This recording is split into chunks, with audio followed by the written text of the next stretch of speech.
Hi guys, आज आहे माझा हेअर ऑइलिंग डे. चला तर मग करूया ऑइलिंग स्टार्ट. तुम्हाला माझे केस थोडेसे ऑइली दिसत असतील, बट ट्रस्ट मी ऑइल नाही लावत. माझ्या स्कॅल्पमधून निघालेलं नॅचरल ऑइल आहे. अँड फॉर द कॉन्टेक्स्ट, मी 10 दिवस केस नाही धुतलेत. ऑल्सो फन फॅक्ट, मी माझ्या केसांना कलरसुद्धा केला होता, पण आता तो थोडासा सुरला. So it is what it is. Hair ऑइलिंगची very first step is to detangle your hair. तर मी पहिलं तेच करते. डिटँगल करायला मला खूप कंटाळा येतो, बट हीच इम्पॉर्टंट प्रोसेस आहे. ह्याचमुळे तुमच्या केसांना नीट तेल लागणार आहे. सो केस छान डिटँगल झाले आहेत आणि मला एक पॉईंटला असं का वाटते की हे चांगले वाटत आहेत. मी अजून एक आठवडा काढू शकते विदाऊट वॉशिंग माय हेअर.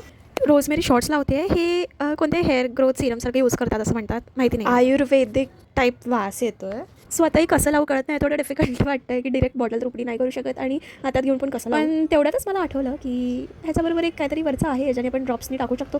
मध्ये पार्टिशन घ्यायचं आणि त्या पार्टिशनमध्ये तुम्हाला शॉर्ट्स लावायचे आहेत आणि बाकीच्या केसांना तुम्ही रेग्युलर ऑइल कोणतंही तुम्ही जे वापरत असाल ते लावू शकता. ऑल्सो इफ तुमच्याकडे शॉर्ट्स नसतील, तुम्ही तुमचा कोणता special favourite hair growth Serum किंवा काही लावू शकता. बट माझ्याकडे हे आहे तर मी हे छान मागे पुढे सगळ्या रूट्सला बेसिकली तुम्हाला लावून घ्यायचं आहे. आणि हे तुमचं झाल्यानंतर तुम्हाला कोणतंही तुमचं रेग्युलर हेअर ऑइल वापरायचं आहे. फॉर द लेंथ थोडं जास्त झालं आहे. आता सगळं तेल नीटपैकी रूट्सवर लावून घेते आणि हेड मसाज स्टार्ट करते. आणि हा पार्ट खूप फेवरेट आहे. ट्रस्ट मी, इतकं बरं वाटतं, इतकं रिलॅक्स्ड वाटतं ना. आणि खरंच या पॉईंटला आता मला ऑलरेडी खूप झोप येते आणि मी खरंच जाऊन झोपणार आहे.